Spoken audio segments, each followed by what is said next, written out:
Hey, good day, viewers. Welcome back to the Preaching Humanist with David Oliverio. That is I. How will I attempt to keep this topic inspiring and motivational to you, my fellow secular humanists? I will attempt to do it because I'm going to discuss human rights the humanist way, the Universal Declaration of Human Rights. And that particular day celebrated annually on December 10th, the humanist way. I will discuss this. Now, the UDHR is an international document adopted by the United Nations. I will stop and pause there. The United Nations was formed and created shortly after World War II, the atrocity of World War II in the mid-1940s. The Universal Declaration of Human Rights was designed by the United Nations. The United Nations is all about attempting to keep world peace and world unity. That's very, very humanistic. Now, the UDHR is that international document adopted by the United Nations General Assembly that preserves the rights and the freedoms of all people. That's pure humanism, folks. It was ratified in 1948. 58 members of the United Nations. 48 of the 58 voted in favor. All in favor, say aye. Aye, 48. All opposed? 0, none. None opposed. 8 abstained. 2 did not vote. Now, there are 30 articles of this beautiful document, and I would encourage all of you out there, if you get the chance, to read the 30 articles. They consist of an individual basic rights and freedoms. And what are those basic rights and freedoms? That all humans are born free and equal. Now, are we all equal? Well, I don't think we're born equal. Some of us have less IQ, some more. Some are born into privilege. Some are born into a less fortunate family. Now, what they discuss is equal in dignity and rights, regardless of, I like this stuff, regardless of number one, race. What a wonderful world it would be to end racism. We're getting there slowly. Now, not long ago, I ran across a young couple outside hiking, where we can go outside safely with this COVID-19. He was a young white male. She was a young black female. I like to see that. In fact, I talked to them. And I love to see the amalgamation of races, because they is one way we can hopefully end this thing called racism. So regardless of race, regardless of gender, male, female, LGBT, straight, gay, bi, doesn't matter, all people, regardless of nationality, regardless of religion. Here is another secular document similar to the U.S. Constitution. No mention of Bible verses, no mention of needs of a higher power or a God in this wonderful humanistic document. Regardless of religion and regardless of language, it shouldn't matter. Now, Eleanor Roosevelt, the wonderful, brilliant, compassionate woman, who was the wife, of course, of FDR, our former president from in the 1930s and 40s. She was the primary person who headed up, who constructed the UDHR. Interesting to know, much like Horace Mann, the father of American public schools. I did that episode a few weeks ago on secular public schools. She, like him, was raised religious and Christian. She was very progressive, very liberal, and if I have my facts correct here, she was an Episcopalian. But she knew, just like the U.S. Constitution, She wanted a document for all humans to have rights, dignity, and freedoms. Now, I'm going to attempt with my iPad here. Yes, the Preaching Humanist is using some high technology here. I'm going to go over a few of these important articles, not all 30, but I want to show you the beauty of this document.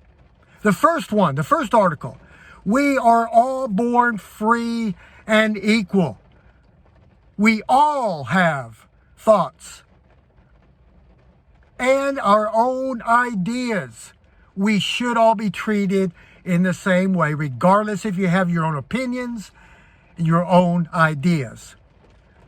I like this one, number 2 article. Do not discriminate. Beautiful concept. These rights belong to everyone, whatever our differences.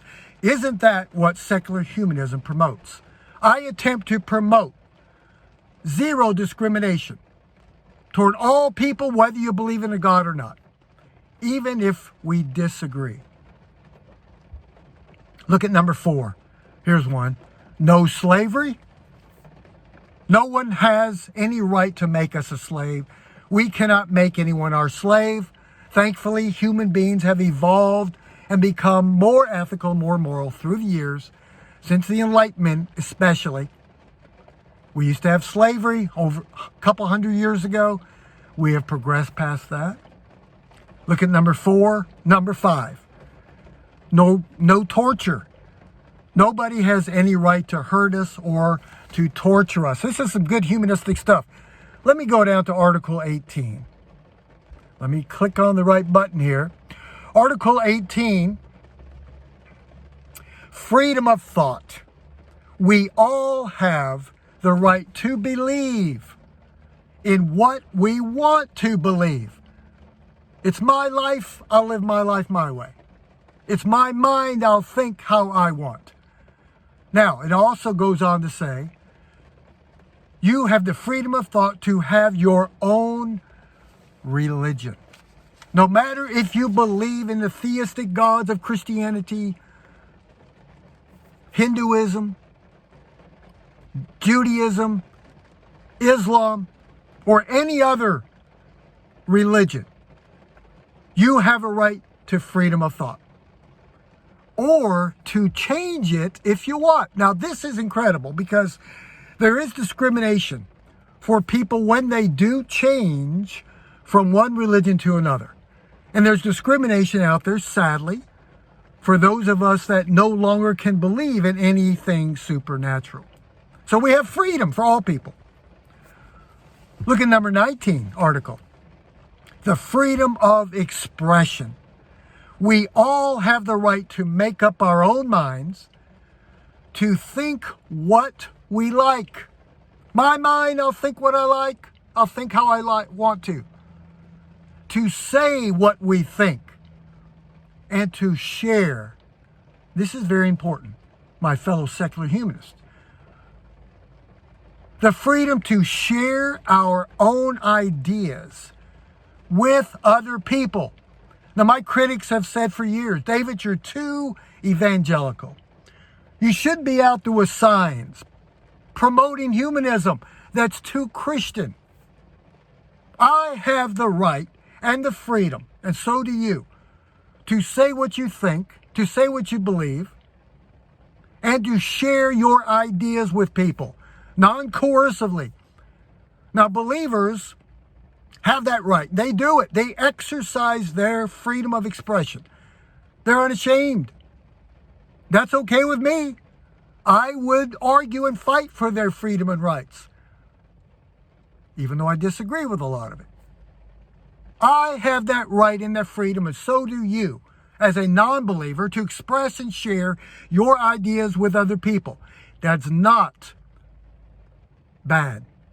That's a good thing, because we have something that people are looking for.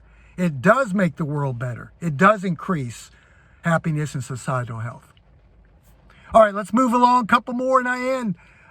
Look at number 25. I like this one.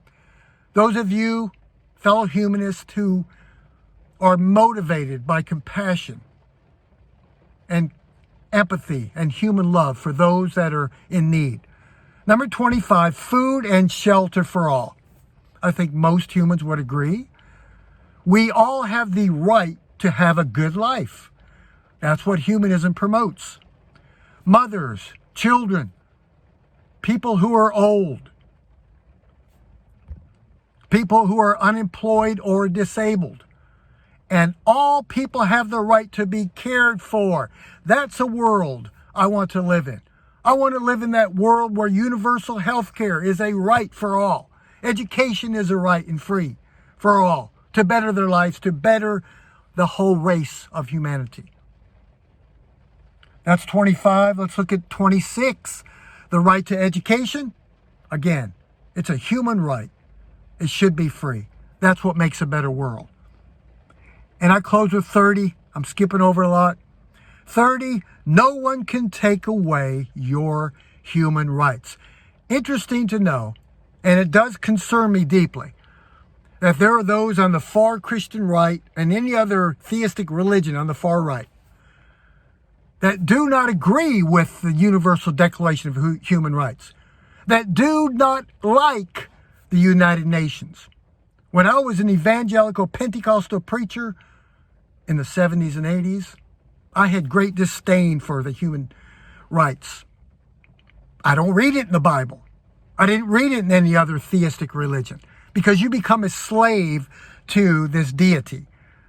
But humanism is the attempt, like the United Nations, to keep world peace and world unity, rights, individual freedoms, and equality for all. So thank you so much for watching The Preaching Humanist with David Oliverio. And remember to let the light and the compassion of secular humanism shine. Have a wonderful day.